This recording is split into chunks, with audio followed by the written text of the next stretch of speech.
Astaghfirullahaladzim, astaghfirullahaladzim, astaghfirullahaladzim, alladzi la ilaha illa huwal hayyul qayyum wa atubu ilaih.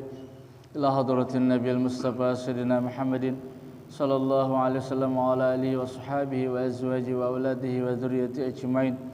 Wa ila rajami masyayikhina wa li muallimina wa li asatidina khususan li ruhi asy-syekh Utsman bin Hasan Asy-Syakir wassalli wa furih wa li jami' masyayikhina wa masyayikh walidina wa walidihim.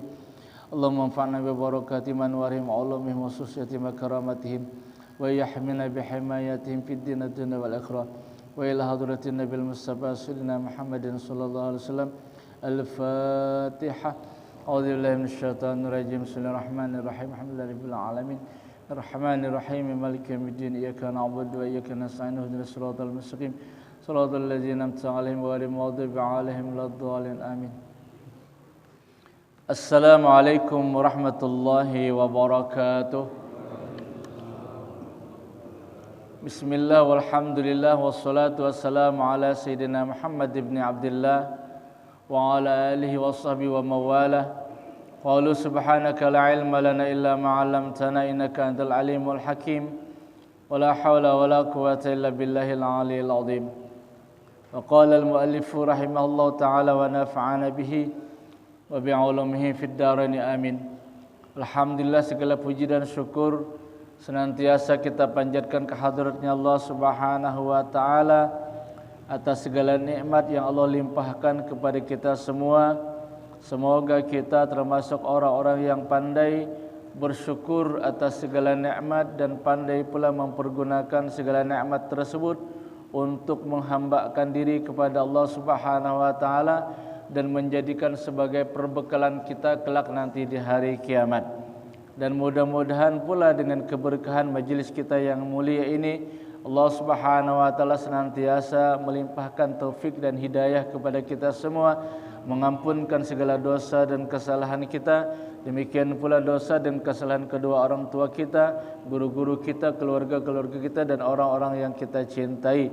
Dan mudah-mudahan kita senantiasa diberikan Allah kesempatan dipertemukan dengan bulan Ramadan pada tahun-tahun yang akan datang.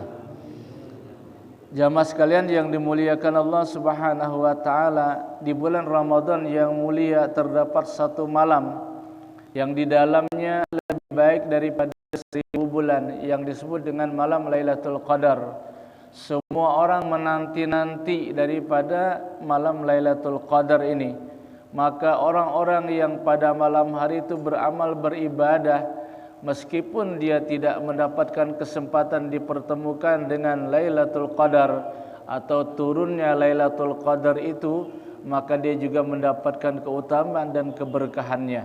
Karena itu Lailatul Qadar ini sengaja disembunyikan oleh Allah Subhanahu wa taala agar kita bersungguh-sungguh di setiap malam daripada malam bulan Ramadan, terutama di 10 hari terakhir dan terutama lagi di malam-malam yang ganjil. Namun tidaklah menutup kemungkinan bahwa Lailatul Qadar itu terjadi di luar daripada 10 malam terakhir. Sebagaimana disebutkan oleh hadis dari Sayyidatina Aisyah radhiyallahu anha bahwa beliau berkata bahwa Lailatul Qadar itu bisa saja terjadi di malam yang ke-19. Dan dahulu juga pernah di Sukumpul itu sepucuk surat yang dikirim dari Hadramaut. Orang Hadramaut sana mengirim ke Sukumpul, oleh guru Sukumpul dibacakan, itu sekitar tahun 94 lah. Jadi waktu itu beliau membacakan sepucuk surat yang dikirim seorang Habaib, ulun kada ingat ngaran sidin Habibnya. Ini dari Habib ini dengan berbahasa Arab bahwa Lailatul Qadar itu terjadi di malam ke-17 daripada bulan Ramadan. Dan Lailatul Qadar itu turun di Sukumpul. Orang yang di Hadramaut sana yang melihat. Orang yang di Hadramaut sana mengetahui. Kita yang awam ini bersyukur saja kalau kita berada pada malam itu ada di sana. Satu kali di rumah beliau dan satu kali di Mushola Raudhah itu. Dalam surat itu dikatakan ini sesuatu yang luar biasa yang terjadi dalam satu malam 2 kali berturut-turut Lailatul Qadar itu turun di Sukumpul. Itu malam 17 Ramadan.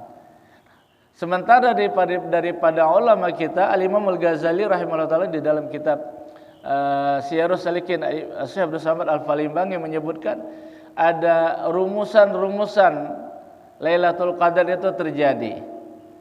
Disebutkan bahwa apabila awal Ramadan itu dimulai daripada hari Ahad atau hari Arba, maka Lailatul Qadar akan terjadi pada malam 29 Ramadan.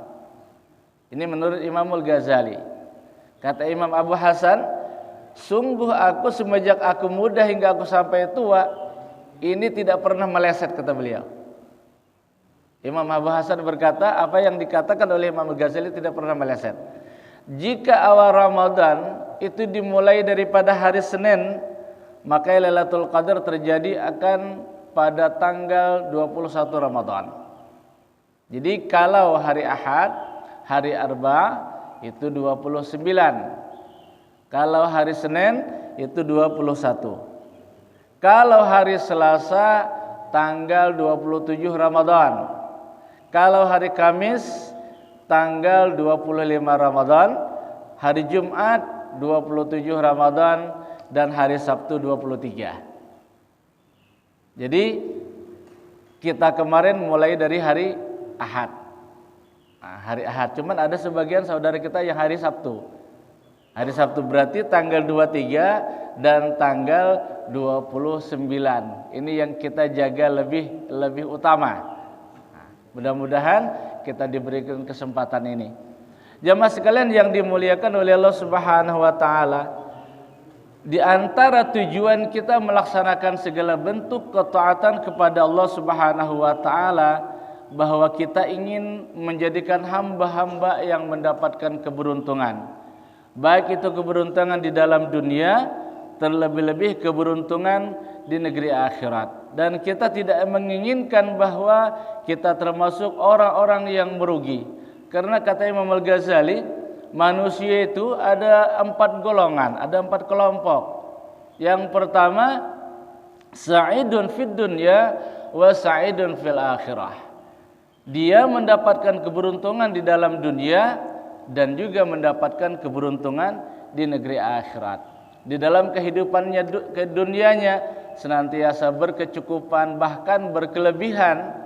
Dia dapat membantu sesama dengan kelebihan karunia yang Allah berikan kepadanya. Rumah tangganya harmonis, harum lagi manis. Kemudian meninggal dunia dalam keadaan husnul khatimah, dalam kebajikan. Ada yang meninggal di dalam sholatnya, ada yang ketika membaca Al-Quran, ketika bertasbih, bertahlil, dan lain sebagainya. Ini pertanda orang-orang yang husnul khatimah. Dan di dalam surga dia mendapatkan keberuntungan daripada segala balasan amal yang telah Allah berikan kepadanya, Allah janjikan kepadanya. Yang kedua, kata Imam Al-Ghazali, manusia itu ada yang sa'idun fid dunya wa syaqiyun fil akhirah. Di dalam dunia dia mendapatkan keberuntungan, tetapi dia menjadi orang yang celaka di negeri akhirat. Wal'iyadzubillah. Kemudian kelompok yang ketiga adalah orang yang syaqiyun fid dunya wa sa'idun fil akhirah. Orang yang di dalam dunia dalam keadaan celaka. Artinya tersia-sialah di dalam dunia. Tetapi dia sa'idun fil akhirah, mendapatkan keberuntungan di negeri akhirat. Di dalam dunia kalau kita sakit, mati. Sakit itu selesai sudah. Tetapi kalau kita masuk neraka itu selama-lamanya. Sesakit-sakitnya di dalam dunia itu tak sebanding dengan sakitnya di negeri akhirat. Nah, beruntunglah orang-orang yang mendapatkan keberuntungan dunia, kebahagiaan dunia, dan juga mendapatkan kebahagiaan dan keberuntungan di negeri akhirat. Walaupun seumpamanya di dalam dunia kita hidup dalam keadaan tersia-sia, tetapi jika kita di dalam negeri akhirat menjadi orang beruntung, maka inilah keberuntungan yang sangat bernilai dan berharga bagi kita semua. Karena tidak ada orang yang menderita selama-lamanya di dalam kehidupan dunianya. Pasti ada senangnya. Yang namanya kehidupan dunia, ad-dunya darul balwa. Dunia adalah rumahnya segala ujian, segala cobaan. Semua orang pasti akan mendapatkan ujian dan cobaan. Nabi Ayub sendiri itu sampai badan beliau penuh dengan koreng sampai bini beliau mengusir beliau. Ini dicobaan kepada Nabi. Kalau kita cobaan sakit, demam, pilek, stroke itu biasa. Dibanding dengan Nabi Ayub alaihissalam, penyakit biasa itu masih tak sebanding dengan penyakit yang ditimpakan Allah diujikan Allah kepada Nabi Ayub alaihissalam. Kemudian yang keempat adalah manusia syaqiyun fid dunya wa syaqiyun fil akhirah. Celaka di dalam dunia dan celaka pula di dalam kehidupan akhirat. Wal iyad billah. Di dalam dunia sudah dalam keadaan tersia-sia, di negeri akhirat celaka, wal iyad billah. Oleh karena itu kita bermohon kepada Allah agar kita termasuk orang-orang yang mendapatkan keberuntungan. Di dalam kitab Durratun Nasihin ini ada hadis Nabi SAW yang menyebutkan di antara ciri-ciri orang yang celaka di dalam kehidupan negeri akhirat. Wa anin Nabi alaihi salatu wassalam, dan dari Nabi sallallahu alaihi wasallam, alamatus syaqawati arba'atun, tanda-tanda orang-orang yang celaka itu ada 4 macam.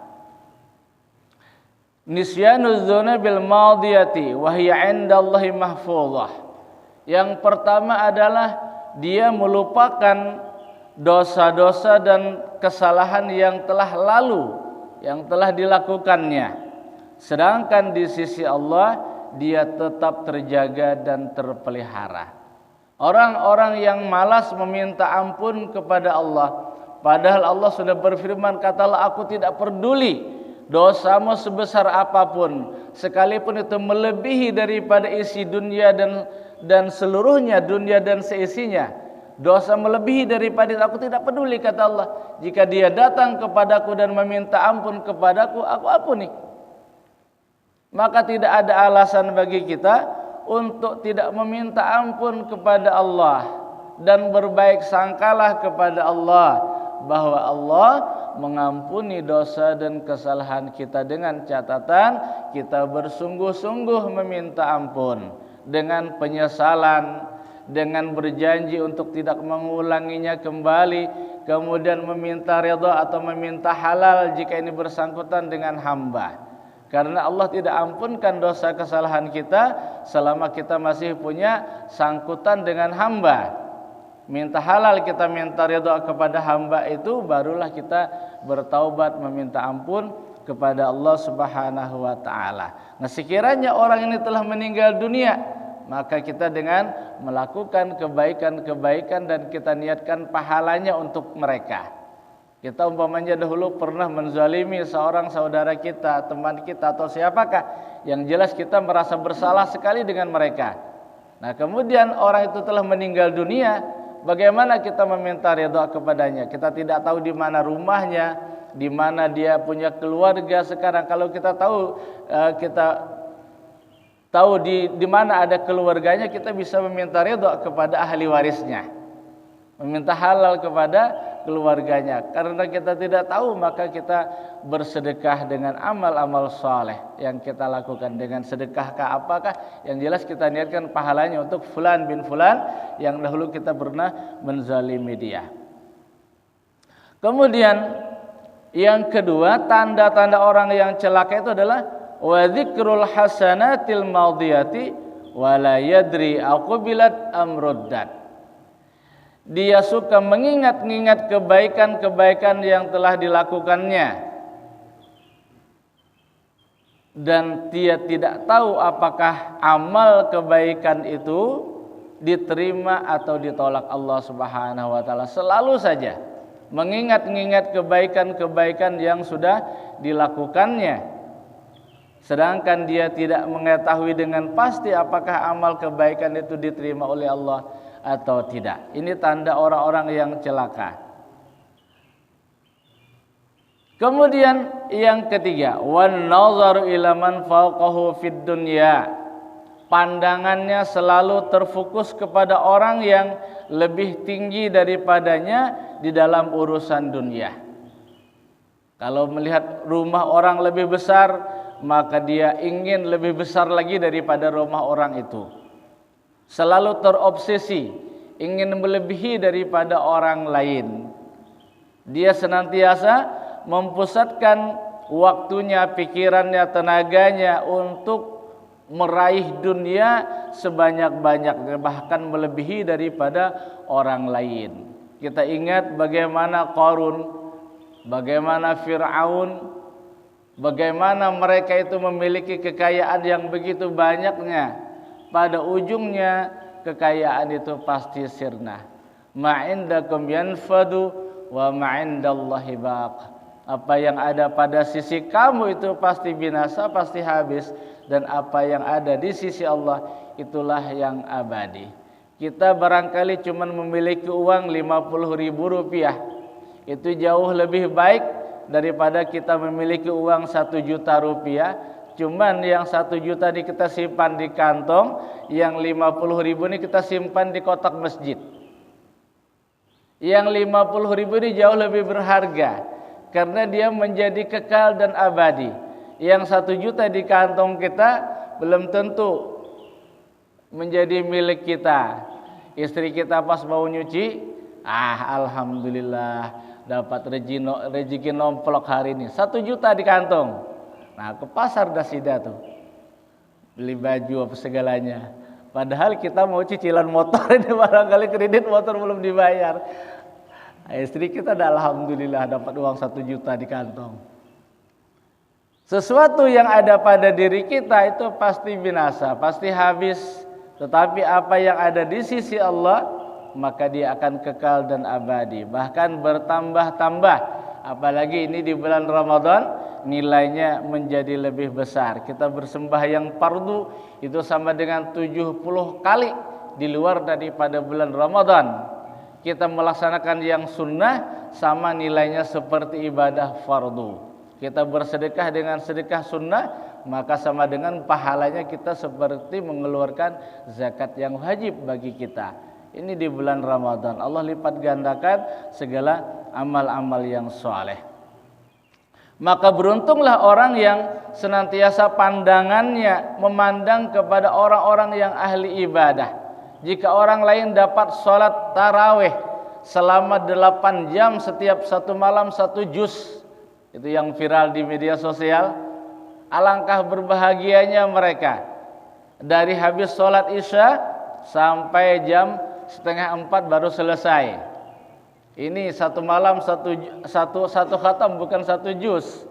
Nah, kalau cuma 1 juz, barangkali kita masih banyak yang kuat. Tetapi kalau sudah 1 khatam di dalam 1 malam, ini kita dapat bayangkan bagaimana imamnya itu. 6 orang mereka menyediakan setiap malam. Berarti 1 orang 5 juz. 30 juz, 6 orang imam yang mereka sediakan untuk memimpin di dalam sholat itu. Ada yang pernah umrah di bulan Ramadan di Mekah sana atau ikut di Madinah? Di Madinah 36 rakaat. Lalu tahun 2006 di Madinah 36 rakaat. Itu rasanya beguyangan Masjidil Haram itu, subhanallah. Pertama kali ikut, ya Allah ya Karim. Kita biasa 20 rakaat ngebut lagi. Dapat di sana 36 rakaat. Rasa sudah beguyangan.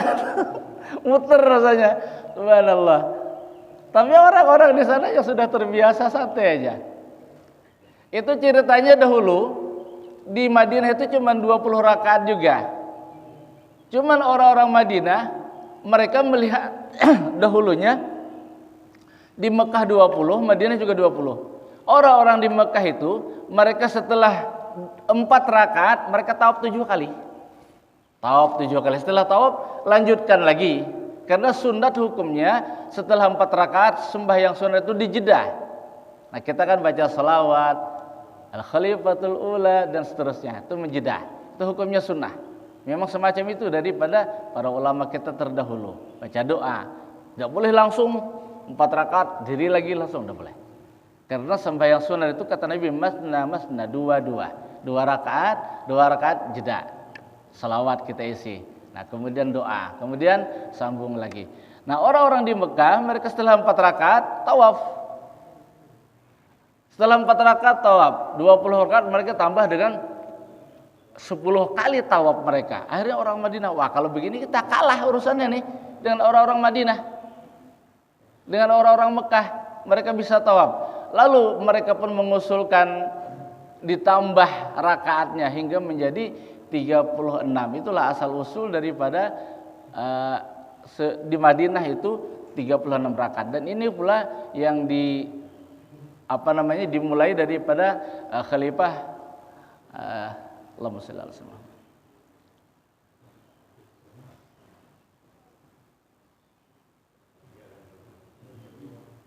Lupa khalifahnya mulai. Kalau tarawih kan daripada Khalifah Umar bin Khattab yang 36 itu. Umar bin Abdul Aziz.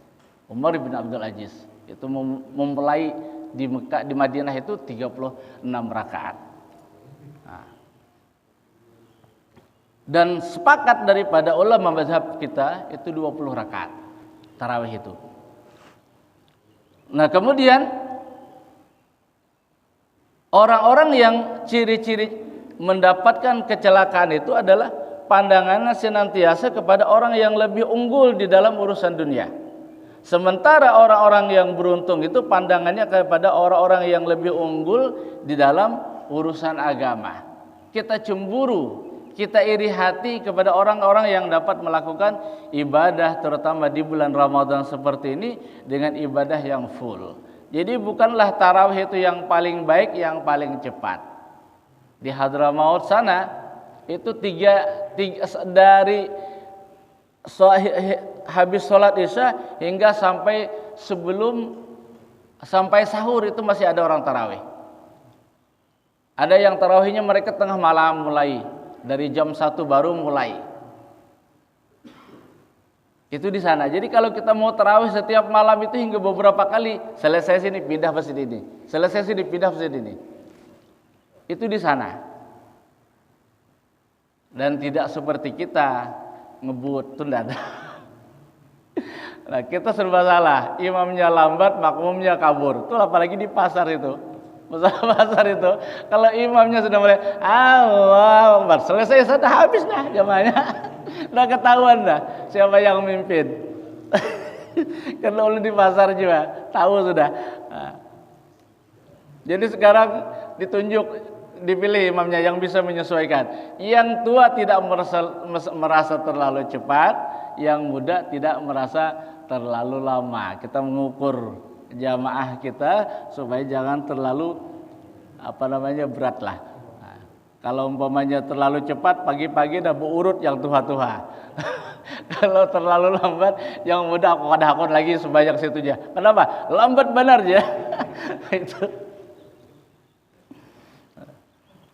Kemudian yang terakhir ini, orang yang celaka itu ciri-cirinya wan nazaru ila man dunahu fiddin. Dan dia senantiasa memandang kepada orang yang lebih rendah di dalam urusan agama. Aku nih jadinya masih untung sekali sembahyang dalam sehari nih, bahan zuhur sembahyang, asar, maghrib, isya, subuh kada sembahyangnya. Orang paknya sekali sehari, sekali setahun dia sembahyang hari raya jadinya. Nah, masih merasa beruntung. Ini orang celaka semacam ini ciri-cirinya. Jadi senantiasa memandang kepada orang yang lebih rendah daripadanya urusan agama. Ini adalah orang-orang yang celaka. Waliyadzubillah. Yaqulullah ta'ala aradtuka falam turidni fataraktuka. Ini Allah berfirman di dalam hadis kursi. Kata Allah, aku inginkan kamu. Aku ingin merangkul kamu. Aku ingin memeluk kamu. Walam turidni, tetapi kamu tidak menghendaki aku, kata Allah. Fataraktuka, aku tinggalkan kamu. Artinya jangan nyalahkan siapa-siapa. Allah sudah menghendaki kita menjadi hamba-hambanya yang dimasukkannya ke dalam surganya. Kita tidak mau. Ibarat orang di Halabiu juga yang biasa begaduhan itik tuh. Nah, bawa kayu sebuting. Nah, itik digiring untuk masuk ke dalam kandangnya. Ada nak hakun masuk makan anjing. Jangan salahkan aku, jerampunnya. Tiwas ikam juga tikai dengan hakun masuk ke dalam kandang. Nah, gitu juga kita nih. Allah Ta'ala nyuruh kita masuk surganya. Kita kada hakun waliyadzubillah. Rugi sendiri. Nah, inilah kesempatan kita di bulan Ramadan, kita dipertemukan di bulan Ramadan. Artinya Allah menghendaki kita orang-orang yang meraih keberuntungan sebanyak-banyaknya. Demikian yang dapat ulun sampaikan. Mudah-mudahan ada manfaat dan barakahnya dan menjadi suatu amal ibadah untuk kita semua. Amin. Allahumma amin. Bismillahirrahmanirrahim. Wa bi ali nabi suratul Fatihah. Bismillahirrahmanirrahim. Alhamdulillahirabbil alamin arrahmanir rahim maliki yaumiddin. Iyyaka na'budu wa iyyaka nasta'in shiratal mustaqim shiratal ladzina an'amta 'alaihim ghairil maghdubi 'alaihim waladdallin. Amin. Amin. Bismillahirrahmanirrahim. Alhamdulillah wassalatu wassalamu ala asyrafil anbiya'il mursalin sayyidina wa nabiyina wa maulana Muhammadin wa ala alihi washabihi ajmain. Allahumma anfa'na bima 'allamtana wa 'allimna ma yanfa'una wa zid lana ilma. Allahumma faqihna fid din wa 'allimna ta'wil. Allahumma rzuqna ilman yanfa'una wa 'amalan yuqarribuna ila ridhak wa yab'adna min sakhatika wa min nisyani dzikrika wa min at-tawakkuli ila ghairika ya rabbal alamin. Allahumma faqihna fid din wa 'allimna ta'wil warzuqna fahmal istiqamah innaka ala kulli syai'in qadir. Allahumma rzuqna al-ikhlas fi talabil ilmi wa fi nashrihi wa bi jami'at ta'at wal ibadat. Allahumma astur 'uyubana wa 'uyubal mu'allimi 'anna wa la tadhhab barakati 'ulumihim 'anna ya arhamar rahimin. Rabbana atina fid dunya hasanah wa fil akhirati hasanah wa qina adzaban nar. Wa sallallahu ala sayyidina Muhammadin wa ala alihi wasallam. Alhamdulillahirabbil alamin. Subhanakallahumma wa bihamdika asyhadu an la ilaha illa anta astaghfiruka wa atubu ilaik. اللهم صل على محمد اللهم صل عليه وسلم اللهم صل على محمد اللهم صل عليه وسلم اللهم صل على محمد اللهم